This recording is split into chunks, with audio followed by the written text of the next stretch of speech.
आप देख और सुन रहे हैं अनवर शाहिद यूट्यूब चैनल।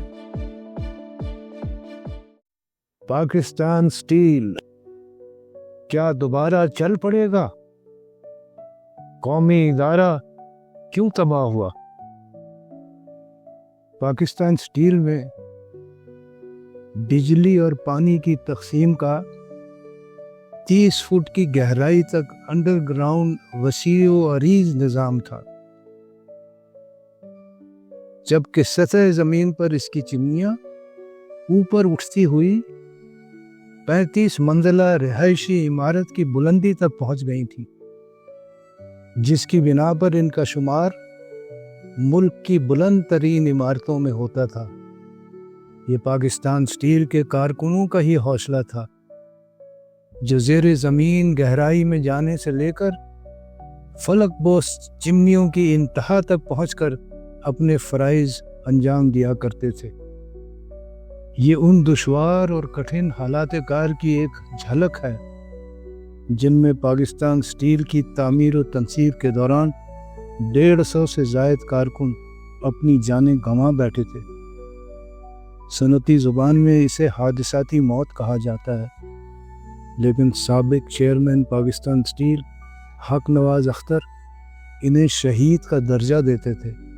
उन्होंने इनकी याद में शुहदाए हदीद के नाम से एक यादगार बनवाई थी, जहां वो खुद भी दफन होने के ख्वाहिशमंद थे, लेकिन उनकी ये आरज़ू इसलिए पूरी न हो सकी कि तब तक पाकिस्तान स्टील खुद साकिन होकर हसरत व यास की तस्वीर बन चुका था। पाकिस्तान स्टील एक ख़ानदान का अख्तर साहब का तसव्वुर महज ज़ुबानी कलामी नहीं था, बल्कि उन्होंने इसका अमली सबूत भी दिया और पाकिस्तान स्टील की तामीर में शरीक कंस्ट्रक्शन कंपनीज़ को आमादा करके इनके ज़रिए मुलाजमीन को मिल्कियत की बुनियाद पर घर फराहम करने का इंतज़ाम किया गया, ताकि रिटायरमेंट के बाद वो और उनके बच्चे मारे मारे न फिरें। इस मकसद के लिए स्टील टाउन के क़ुर्ब जवार में एक बस्ती गुलशन हदीद के नाम से बसाई गई, जिसमें तामीर शुदा मकान आसान किस्तों पर मुलाजमीन को फराहम किए गए। ये एक ऐसा नादिर मंसूबा था जिसकी शायद ही मुल्क के किसी सरकारी या नीम सरकारी इदारे में कोई मिसाल मिलती हो। उन्होंने मुलाजमीन के ख्वाबों को हकीकत का रूप दे दिया था, बल्कि उनमें से बाज़ के लिए तो ख्वाबों से आगे की दुनिया भी ज़मीन पर खींच लाए थे। आज वो दुनिया में नहीं और पाकिस्तान स्टील भी एक अरसे से बंद पड़ा है, लेकिन पाकिस्तान स्टील एक ख़ानदान का तसव्वुर आज भी ज़िंदा है और पाकिस्तान स्टील के साबिक मुलाजमीन की तंजीमों की शक्ल में फ़आल है। इनमें से एक तंजीम फ्रेंड्स ऑफ पाकिस्तान स्टील के नाम से कराची में सरगर्म अमल है, तो दूसरी पाक सेना के नाम से शुमाली अमेरिका में काम कर रही है, जिसमें कनाडा में मुकीम पाकिस्तान स्टील के साबिक मुलाजमीन भी शामिल हैं। इसी ख़ानदान का एक हिस्सा पाकिस्तान स्टील के साबिक सीनियर अफसरों की वो टीम है जो पाकिस्तान स्टील की बहाली के लिए रूस और पाकिस्तान की हुकूमतों को रजामंद करने में कामयाबी के बाद इस सिलसिले में फौलाद साजी के माहिरीन की तैयार करदा तजावीज़ को हतमी शक्ल देने में मशरूफ़ है, ताकि इन्हें अमली जामा पहनाया जा सके। पाकिस्तान स्टील की बहाली के मामले में पाकिस्तान के हर शहरी को गहरी दिलचस्पी तो है ही, हिंदुस्तान के ज़राए अबलाग की नज़रें भी पूरी तवज्जो से इस तरफ लगी हुई हैं, जो इस मामले को रूस और पाकिस्तान के दरमियान ताल्लुकात में नुमायाँ पेशरफ्त से ताबीर कर रहा है। इस तनाजुर में ये बात बड़े वसूख से कही जा सकती है कि पाकिस्तान स्टील का वजूद में आना और साकित हो जाना कोई छोटा मोटा मामला नहीं, बल्कि इसकी कड़ियाँ बहुत दूर तक जाकर मिलती हैं। मामले के इस पहलू को पेश नज़र रखते हुए पाकिस्तान स्टील की बहाली को भी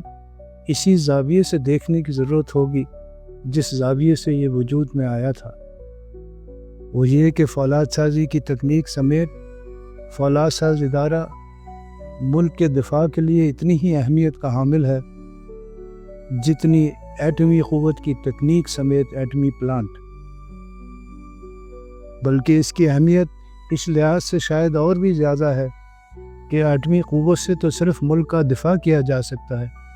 جبکہ فولاد کی پیداوار جنگی ساز و سامان تیار کرنے کے علاوہ ملک کی صنعتی اور معاشی ترقی کی بھی ضمانت ہوتی ہے، جو ملک کے دفاع میں ریڑھ کی ہڈی کی حیثیت رکھتی ہے۔ چنانچہ ضروری ہے کہ پاکستان سٹیل کو ماچس یا صابن فیکٹری کے طور پر نفع نقصان کے ترازو میں تول کر دیکھنے کے بجائے اسے قومی نقطۂ نظر سے دیکھا جائے